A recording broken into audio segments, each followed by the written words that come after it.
अनुज और तनुज दोनों ही जुड़वा भाई होते हैं। उनकी मां नीलम दोनों को ही बड़े नाजों से पालती है। दोनों भाई बड़े ही होनहार होते हैं। अब दोनों शादी के लायक हो चुके थे, लेकिन नीलम सिर्फ बड़े बेटे अनुज की शादी काजल नाम की लड़की से करती है। काजल अपने ससुराल आती है, लेकिन पहली ही रात उसके साथ कुछ ऐसा होता है कि पूरी जिंदगी ही उसकी बदलने वाली होती है। दरअसल अनुज इस शादी से खुश नहीं होता और वो पहली रात को बिना किसी को कुछ बताए घर छोड़कर चला जाता है। इस बात से नीलम बहुत परेशान रहने लगी थी। फिर एक दिन की बात है, काजल बहुत बुरी तरीके से रो रही थी। बहू, वैसे तो मैं जानती हूँ कि तू क्यों रो रही है। मेरे बेटे की वजह से तेरी सारी जिंदगी खराब हो गई। नहीं माँ जी, मैं ये सोच रही हूँ मेरे जैसी निर्भाग लड़की की वजह से आपका बेटा आपसे दूर हो गया। मेरे आते ही वो घर छोड़कर चले गए। नहीं बहू, इसमें तेरी कोई गलती नहीं है। मैंने ही ऐसी औलाद पैदा की है जो किसी की इज्जत करना जानती ही नहीं है। माँ जी, ये तो आप हैं जो मुझे अभी भी इतना प्यार दे रही हैं। कोई और होती तो मेरे कदमों को ही अपशगुन बताकर मुझे घर से धक्के देकर निकाल देती। तू ऐसा मत कर बहू, ये तेरा भी तो घर है। हमें से कोई भी तुझे यहाँ से नहीं निकालेगा। नीलम अब इसी बात से परेशान रहने लगी थी कि किसी लड़की की जिंदगी खराब हो गई, और वो भी उसी की वजह से। एक दिन वो ऐसे ही सोच में बैठी थी तो तनुज अपनी माँ के पास आता है। मेरी माँ को मैंने कभी इतना परेशान नहीं देखा। आज मेरी प्यारी सी माँ इतना परेशान क्यों है भला? कोई मुझे बताएगा? मैं अनुज के बारे में सोच रही हूँ। कितना समय हो गया है उसको घर छोड़े, अभी तक वापस नहीं आया। सिर्फ एक लेटर छोड़कर चला गया। उसमें भी बस यही लिखकर गया था कि वो शादी नहीं करना चाहता, इसीलिए वो ये घर छोड़कर जा रहा है। माँ, किसी ऐसे इंसान के बारे में सोचकर अपने आप को क्यों परेशान करना, जिसे हमारी कोई फिक्र ही नहीं, जिसने हमारी इज्जत के बारे में तो छोड़िए, एक लड़की की इज्जत के बारे में भी नहीं सोचा कि उनके एक कदम उठाने की वजह से किसी लड़की की इज्जत पर कितना फर्क पड़ेगा। तनुज सही कह रहा है। जिस इंसान ने अपने माँ बाप और पत्नी के लिए नहीं सोचा, तो हम क्यों परेशान हो उस इंसान के लिए। अब तुम सब उसको भूल जाओ, वो हमारे लिए मर चुका है। अरे ऐसे कैसे ना सोचूं। उसके सहारे मैंने एक अच्छी खासी लड़की की जिंदगी खराब कर दी। जब भी मैं काजल बहू को देखती हूँ तब मुझे अपने ऊपर बहुत गुस्सा आता है कि मैंने अपने नालायक बेटे से उसकी शादी करवाई ना होती तो उसकी जिंदगी खराब ना होती। माँ, आपने जो भी किया उनके अच्छे के लिए ही किया था। अब भैया शादी के बाद हमेशा के लिए घर छोड़कर चले जाएंगे, ये तो कोई नहीं जानता था ना। आपने जानकर तो उनकी जिंदगी खराब नहीं की ना। उनके लिए मुझे भी बुरा लग रहा है, लेकिन हम कर भी क्या सकते हैं माँ। बात तो तू सही कह रहा है बेटा। अब तो अनुज के लौटने की आस भी टूट सी रही है, लेकिन ये बात मैं अपनी बहू को कैसे बोलूं कि बहू, अब तू अपने पति की वापसी की आस लगाना छोड़ दे। उसी आस के सहारे तो वो दिन रात काट रही है। माँ, अगर आपको मेरी बात ठीक लगे तो आप भाभी को उनके घर भेज दीजिए। वैसे भी भैया जब यहाँ है ही नहीं तो वो यहाँ रहकर क्या ही करेंगी। मैं भी यही सोच रहा हूँ कि बहू को उसके मायके हम भेज देते हैं। वो बेचारी बस यहाँ ताने सुनती रहती है इन लोगों से। नीलम और तनुज की सारी बातें कमरे के पीछे चाय का ट्रे लिए खड़ी हुई काजल सुन रही थी। उसे देखकर तनुज और नीलम दोनों परेशान हो जाते हैं कि न जाने उनकी बहू अब उनके बारे में क्या सोचेगी। लेकिन तब काजल अंदर आती है और कहती है, माँ जी, आप लोग मेरी चिंता मत कीजिए, मैं बिल्कुल ठीक हूँ और मैं अपने साथ हुई किसी भी चीज का इल्जाम आप लोगों के ऊपर नहीं लगा रही हूँ, ना ही आप लोगों को कोई दोष दे रही हूँ। लेकिन आप लोगों से हाथ जोड़कर प्रार्थना कर रही हूँ कि मुझे इसी घर में रहने दीजिए। देख बहू, हम तो तुझे तेरे घर इसीलिए भेज रहे हैं ताकि आस पड़ोस के लोग तुझे ताने ना मारे। अपने घर जाएगी तो कम से कम इन तानों से तो बचेगी। माँ बिल्कुल सही कह रही हैं। आप अपने घर जाकर आराम से रह सकती हैं। वैसे भी अब आपका यहाँ है ही क्या?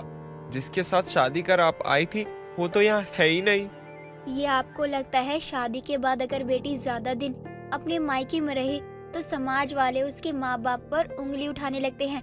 मेरी शादी के बाद ही मेरे माँ बाप को थोड़ी शांति मिली है। मैं उनकी शांति नहीं छीनना चाहती हूँ। इसलिए मैं यहीं रहूंगी और उनके वापस आने का इंतजार करूंगी। अरे कितनी समझदार है बहू मेरी, ये अपनी पूरी जिंदगी ऐसे ही काटने को तैयार है, लेकिन अपने माँ बाप के ऊपर ये बोझ नहीं बनना चाहती। हे भगवान, किन कर्मों की सजा दे रहा है इस बच्ची को। काजल इतना कहकर वहाँ से चली जाती है। उसकी बात सुनकर नीलम और तनुज दोनों का मुंह बंद हो जाता है। ऐसे ही समय बीतता है और समय के साथ लोगों के ताने से परेशान होकर नीलम और उसके ससुर अपनी बहू काजल की शादी अपने जुड़वा बेटे तनुज के साथ करवाने का फैसला कर लेते हैं। काजल, तनुज बेटा, तुझसे कुछ जरूरी बात करनी है। जी माँ जी, कहिए ना, क्या बात है? कहो माँ, किस बात से परेशान हो आप? वो बेटा, मैं क्या सोच रही थी कि मैं तुम्हारी शादी काजल से कर दूं। अब जवान बहू और बेटा घर में हैं, ये देखकर तो पड़ोस वाले ताने मारने में देर नहीं लगाएंगे।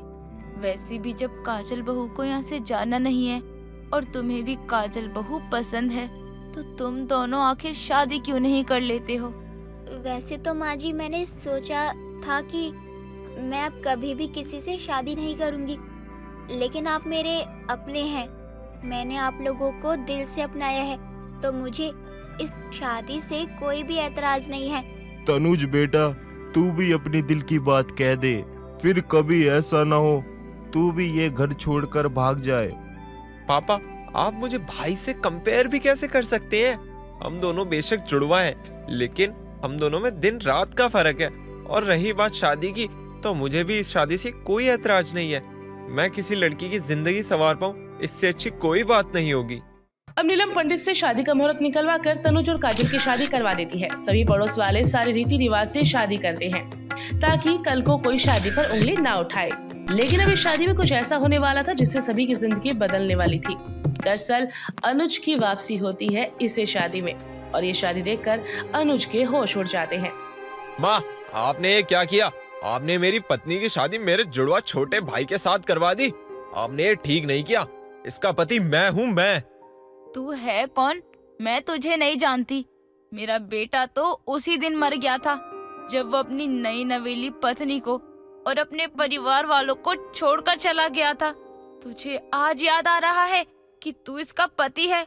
उस समय तो तू कहाँ था जब लोग तरह तरह के ताने मार रहे थे? माँ, मुझसे बहुत बड़ी गलती हो गई, मुझे माफ कर दीजिए। बहक गया था मैं, लेकिन अब मुझे अपनी गलती का एहसास हो गया है। काजल, तुम भी मुझे माफ कर दो। काजल, तुम सिर्फ मेरी पत्नी हो, सिर्फ मेरी, और मैं इस शादी को नहीं मानता।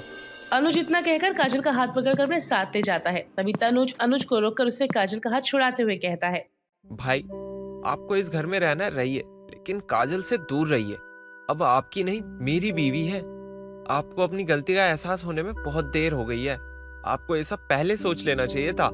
उन्होंने आपका बहुत दिन इंतजार किया, लेकिन अब कोई फायदा नहीं है।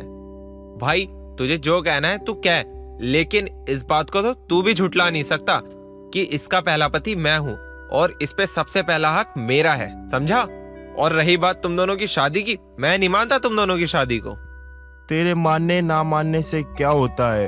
अब हमें तेरी बात से कोई फर्क नहीं पड़ता। आ गई बात समझ में? अब तो हमारे लिए कुछ नहीं है। पापा, आप तो ऐसा मत कहिए। कम से कम मुझे प्लीज माफ कर दीजिए, मुझसे गलती हो गई है। इस शादी को लेकर दोनों भाइयों के बीच बहुत बहस होती है। काजल किसके साथ रहेगी, किसके साथ नहीं, इस बात को लेकर सब लड़ रहे होते हैं और पड़ोसी खूब हंसते और उनका मजाक उड़ाते हैं। वैसे नीलम, हमें सीरियल देखने की क्या ही जरूरत है? अरे तेरे घर में खुद इतना अच्छा मनोरंजन चलता रहता है रोजाना। तूने कभी टीवी सीरियल में तो देखा नहीं होगा जो तू हकीकत में देख रही है। एक बहू के दो पति, वो भी जुड़वा। सुहासिनी, तुझे शर्म नहीं आती ऐसे किसी के घर का मजाक उड़ाते हुए? कम से कम यही शर्म कर लेती कि तू पड़ोसी होने के साथ साथ मेरी सहेली भी है। मैंने कुछ गलत तो नहीं बोला, जो देख रही हूँ वही तो बोल रही हूँ। मुझे तो तेरी बहू की ना बहुत टेंशन होती है कि बेचारी कैसे मैनेज करती होगी। उसके दो दो पति हैं, किसको अपना पति मानेगी? सुहासिनी की बात सुनकर वहाँ पर खड़े सभी लोग हंसने लगते हैं। सभी लोग अपने परिवार का मजाक बनते हुए देखकर नीलम गुस्से में अपना घर चली जाती है। इसके बाद सभी अपने अपने घर चले जाते हैं। समय बीतता है और उसके आस पड़ोस वाले लोग नीलम को उसकी बहू के जुड़वा पति होने के ताने मारने का कोई भी मौका नहीं छोड़ते और ऐसे ही कुछ दिन गुजरते हैं। तभी एक रोज सुबह के समय नीलम अपनी बहू काजल के साथ मंदिर से लौट रही थी। तब इसके पड़ोसन रीतू उससे रास्ते में टकरा गई। अपने बेटे की शादी का कार्ड देते हुए कहती है, अरे नीलम, अच्छा हुआ बहन तू यहीं मिल गई। ये ले मेरे बेटे की शादी का कार्ड। शादी में जरूर आना है तुझे। ये तो बहुत खुशी की बात है बहन, बच्चों का अपना घर बस जाएगा। इससे अच्छा तो कुछ हो ही नहीं सकता है। वैसे मेरा आना तो मुश्किल होगा, मुझे अपने मायके जाना है, मेरी भतीजी की शादी है, लेकिन मेरे बहू बेटे आ जाएंगे। वैसे ना अच्छा ही होगा कि तू शादी में ना आए, क्योंकि मुझे ना अभी अभी याद आया कि तेरी बहू के तो 2 पति हैं। देख बहन, तू शादी में आएगी तो लोग ना ये सब बोल बोल कर तेरा मजाक उड़ाएंगे, और ना मैं नहीं चाहती कि मेरे बेटे की शादी में कोई बवाल हो। और वैसे भी ना तेरी बहू के तो जुड़वा पति हैं। और हाँ, अगर तुझे आना भी होगा ना तो अपनी बहू को बोल दियो कि एक ही पति के साथ आए, नहीं तो सारे मजाक बनाएंगे। बस कीजिए आंटी, थोड़ी शर्म कीजिए। आपके बेटी की भी शादी होने वाली है। ऐसा ना हो कि हमारा मजाक बनाते बनाते आपका भी मजाक बनकर रह जाए। अरे बहू, तू तो बुरा मान गई। अरे मैं तेरा मजाक नहीं बना रही, मैं तो बस वही कह रही हूँ जो पूरा मोहल्ला तुम लोगों के बारे में कहता है। वो तो दिख ही रहा है बहन, तुम हमारे हालातों का मजाक उड़ा रही हो या समझा रही हो। इतने समझदार सब हैं आंटी जी। और रही बात जुड़वा पति की, तो हाँ, है मेरे जुड़वा पति। और जब मुझे इससे परेशानी नहीं है तो आप लोगों को क्या परेशानी है? ये हमारे घर का मैटर है। और वो आपकी बेटी ही थी ना जो अपने बॉयफ्रेंड के संग भाग गई थी, और बाद में पता चला कि वो पहले से ही शादीशुदा था। और अब आपने अपनी बेटी की शादी जिससे की है वो 2 बच्चों का बाप है। तमीज से बात कर मुझसे। क्यों? अब तमीज कहाँ से आ गई आंटी जी? बात आपकी बेटी की हुई तो आपको मिर्ची लगी। जिसकी खुद की औलाद ऐसी है वो हमें सिखाएगी इज्जत और बेइज्जती क्या होती है। नीलम, अपनी बहू को कह दे हद में रहे। नहीं, अब मेरी बहू हद में नहीं रहेगी। अब अगर किसी ने कभी भी इससे कुछ भी कहा या मेरे बेटों के बारे में कुछ भी कहा ना, तो याद रखना, चुप हम भी नहीं रहेंगे। सभी के घर में कलेश जानती हूँ मैं, किसकी बहू का किसके साथ चक्कर है और किसका पति रात को कहाँ मुंह मार कर आता है। नीलम ने तो बीच सड़क पर ही सभी का भांडा फोड़ दिया और सभी की बोलती बंद हो चुकी थी नीलम की बातें सुनकर। उसके बाद तो फिर कभी भी किसी ने काजल को जुड़वा पति वाली बहू नहीं कहा। और कुछ समय बाद अनुज को अपनी गलती का एहसास होता है और वो काजल को तलाक देकर दूसरे शहर में चला जाता है। अब काजल तनुज के साथ अपनी हंसी खुशी जिंदगी जीने लगती है।